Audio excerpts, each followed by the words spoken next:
کیا یہ مصر کی حکومت میری نہیں ہے؟ وَهَٰذِهِ الْأَنْهَارُ تَجْرِي مِن تَحْتِي، اور یہ سارا اریگیشن سسٹم جو ہے یہ سب میرے کنٹرول میں ہے، میں جس کو چاہوں پانی دوں، جس کو چاہوں نہ دوں، یہ میرا اختیار مطلق ہے۔ یہ موسیٰ مجھے پتہ نہیں کیا کس الہ کی دعوت دے رہا ہے اور کس کے سامنے سر جھکانے کی دعوت دے رہا ہے، میں ہوں بادشاہ مطلق۔ یہی معاملہ نمرود کا ہے۔ تو نمرود اور فرعون کی بادشاہت کفر شرک کی بدترین صورتیں، اس لیے کہ وہ ساورنٹی کے مدعی ہیں۔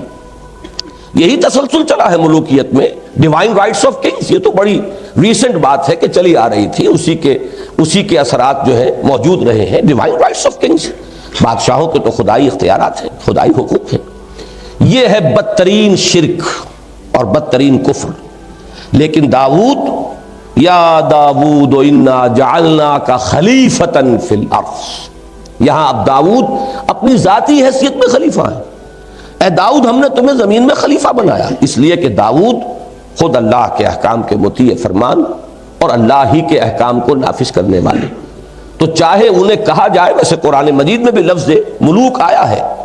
حضرت موسیٰ علیہ السلام نے جب اپنی قوم کو جنگ کے لیے آمادہ کیا تھا اور چاہا تھا کہ اب وہ آگے بڑھیں اور جانیں ہتھیلی پر رکھ کر میدان میں آئیں، تو وہاں جو الفاظ آئے ہیں سورہ مائدہ کی آیت نمبر 20 میں، وَجَعَلَكُم مُلُوكًا، اللہ تعالیٰ تو تمہارے بارے میں طے کر چکا ہے، تمہیں بادشاہیاں دے گا، ذرا ہمت تو کرو، کم ہمتی مت دکھاؤ۔ لیکن یہ جان لیجئے کہ یہاں جو ایک بادشاہ جو خود وہ حاکمیت مطلقہ کا مدعی نہ ہو، بلکہ وہ خود اللہ کی اطاعت کا اقرار کرتا ہو اور اس پر عمل کرتا ہو اور اللہ ہی کے حکم کو نافذ کرے، تو وہ کہنے کو بادشاہت ہے، حقیقت میں وہ یوں سمجھیے کہ ایک شخصی خلافت ہے۔ اور وہ کیوں ہے؟ اس لیے کہ ابھی نوع انسانی کا اجتماعی شعور اس سے آگے بڑھا ہی نہیں، اس سے آگے گاڑی چلی ہے۔ تو تاریخ انسانی میں پہلی مرتبہ ایک ریپبلک قائم ہوئی، اسلامک ریپبلک، محمد الرسول اللہ صلی اللہ علیہ وسلم کے دست مبارک سے۔ اب یہاں وہ خلافت عامہ ہے، اس لیے کہ اب انسانی شعور یہاں تک پہنچ چکا ہے کہ یہ کوئی ایک فرد واحد جو ہے اسے حق نہیں پہنچتا کہ وہ حاکم بن کر بیٹھ جائے، بادشاہ بن کر بیٹھ جائے۔ لہذا واقعہ یہ ہے کہ اگرچہ خواب تو دیکھ لیا تھا افلاطون نے بھی ریپبلک کا، لیکن وہ تو ایک خواب تھا، بڑا حسین خواب، اس کی کوئی تعبیر عمل کی دنیا میں، واقعات کی دنیا میں موجود نہیں تھی۔ یہ ایک ریپبلک پہلی قائم ہوئی ہے تاریخ انسانی میں محمد الرسول اللہ صلی اللہ علیہ وسلم کے دست مبارک سے۔ اب وہاں کیا ہے؟ اب ایک فرد خلیفہ نہیں ہے بلکہ خلافت عامہ ہے۔ اس کے لیے میں یہاں ذکر کروں گا، مولانا مودودی نے یہ اصطلاح وضع کی تھی اور بہت صحیح ہے، یہ پاپولر وائسجرنسی ہے۔ چونکہ نوع انسانی کا شعور جو گیا ہے، تو جمہوریت ہے در حقیقت پاپولر ساورنٹی۔ پہلے وہ ساورنٹی ایک فرد میں، ایک خاندان میں چل رہی تھی، لیکن اب وہ ساورنٹی جو ہے اس کو پاپولر بنا دیا گیا، عوامی بنا دیا گیا۔ یہ ہے وہ سوشل ایوولوشن کا پروسیس۔ اس کے ساتھ ہی خلافت کا معاملہ جو ہے، جیسے جیسے ایک انسان بچپن سے اوپر جوانی کی طرف چلتا ہے، جسم بڑھتا ہے تو کپڑے بھی بدلتے ہیں اس کے، وہ پرانے کپڑے اس کے جسم پر نہیں آئیں گے، اسے بڑے کپڑے بنانے پڑیں گے۔ تو نوع انسانی کا جو یہ ارتقاء ہوا، تو اس کے ساتھ ہی خلافت کا کانسیپٹ جو کا تو برقرار رہا، لیکن خلافت اب شخصی نہیں بلکہ پاپولر وائسجرنسی ہے، جس کی سب سے بڑی مثال خلافت راشدہ ہے کہ وہاں کوئی کسی نسلی بنیاد پر، کسی کے بیٹے ہونے کی بنیاد پر کوئی خلیفہ نہیں تھا، بلکہ مسلمانوں کی مرضی سے خلافت کا معاملہ جو ہے وہ طے ہوا۔ اور جیسے ہی وہ بات بدلی اور ایک خاندانی معاملہ آیا، امت نے طے کر دیا کہ اب خلافت راشدہ کا دور ختم ہوا، اب یہ دوسرا دور ہے جو شروع ہو گیا ہے۔ یہ تو بہرحال سمجھنا غلط ہے کہ بالکل ہی خاتمہ ہو گیا اسلام کا، لیکن یہ کہ کم سے کم یہ ماننا پڑتا ہے کہ ایک سیڑھی سے نیچے اتر آیا ہے ہمارا معاملہ۔ اب وہ جو پاپولر وائسجرنسی کا معاملہ تھا اور لوگوں کی مرضی سے صاحب امر کا انتخاب یا تعین ہونا تھا، وہ بات چلی گئی، تو ہم ایک سیڑھی نیچے آ گئے، زوال سے دو چار ہوئے۔ لیکن یہاں چونکہ ہم اصول کی بات کر رہے ہیں، تو یہ سمجھئے کہ خلافت راشدہ یہ ہے در حقیقت خلافت عامہ، اور یہ جو جمہوریت ہے اس کی بنیاد ہے پاپولر ساورنٹی۔ یہ بدترین کفر ہے اور بدترین شرک ہے۔ لیکن یہ کہ یہ اسلام کے اندر یہ پہلو اب اس ارتقاء کے عمل سے آ جائے گا کہ خلافت شخصی نہیں بلکہ خلافت عوام بن جائے گی۔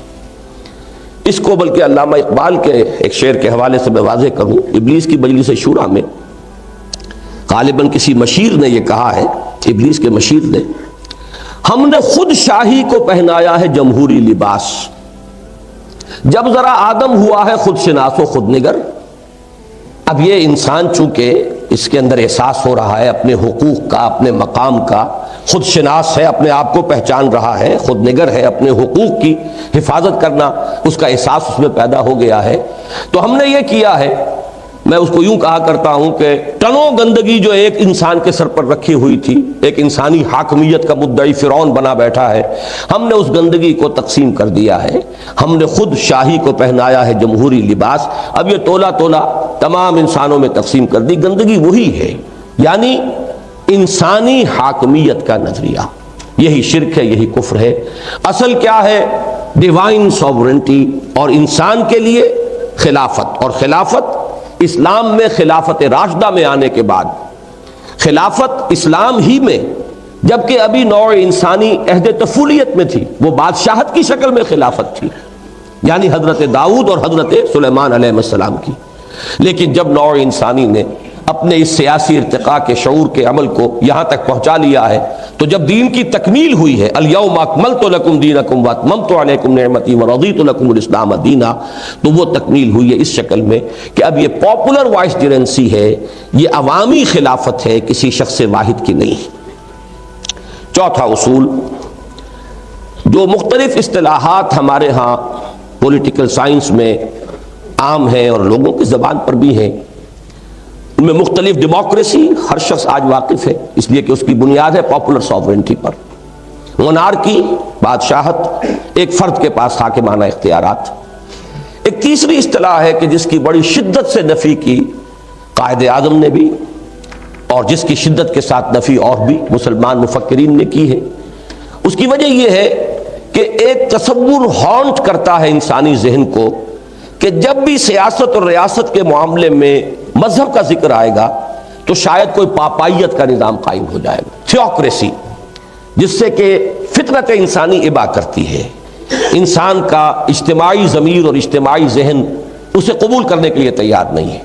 تو قائد اعظم کے وہ جملے بھی کہ اسلام تھیوکریسی نہیں ہے، صحیح ہے، 100% درست ہے، لیکن یہ کہ پھر ذرا بات کو سمجھنے کی کوشش کریں کہ پھر مذہب کا جو اس کے اندر پیوند لگتا ہے وہ کس حوالے سے لگتا ہے۔ یہ اگر تھیوکریسی نہیں اور اصولی اعتبار سے ڈیموکریسی بھی نہیں، اس لیے کہ یہاں پاپولر سوورنٹی نہیں ہے۔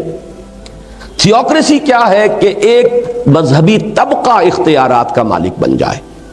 میں یہ سمجھتا ہوں کہ اس کی غالباً کامل مثال تو ایک ہی ہے دنیا میں جو رہی ہے، شاید اور کہیں نہیں ہے، یہ ہے صرف پاپائیت کا نظام، اور اس کا اصل جو سبب بنا اس کو پہچان لیجئے، اس سے بات جو ہے سمجھ میں آ جائے گی۔ یہ چیز اکثر لوگوں کے سامنے نہیں ہے۔ وجہ کیا ہوئی؟ یہ بدترین نظام پاپائیت کا، جس کا تصور کر کے اب بھی مغرب کے لوگ کانپ جاتے ہیں کہ کبھی ایسی بربریت اور ایسی وحشت اور ایسی تاریکی بھی، ڈارک ایجز کہتے ہیں وہ اپنے اس دور کو، یہ ہمارے اس خطہ ارضی کے اندر یہ بھی تھا۔ اس کا سبب یہ بنا کہ حضرت مسیح علیہ السلام یہ کہہ کر گئے تھے صراحتاً، Don't think I have come to destroy law۔ Saint Matthew میں سرمن آف دا ماؤنٹ کے اندر بڑی وضاحت کہ یہ جو قانون ہے، شریعت موسوی، یہ تم پر لاگو رہے گی، اس لیے کہ بائبل میں، نیو ٹیسٹمنٹ میں کوئی شریعت ہے ہی نہیں، کوئی احکام ہے ہی نہیں، وہ اخلاقی تعلیمات ہیں، حکمت پر مبنی ہے۔ قرآن مجید بھی کتاب کا لفظ استعمال کرتا ہے تورات کے لیے اور انجیل کے لیے حکمہ، وہ ایک وزڈم ہے۔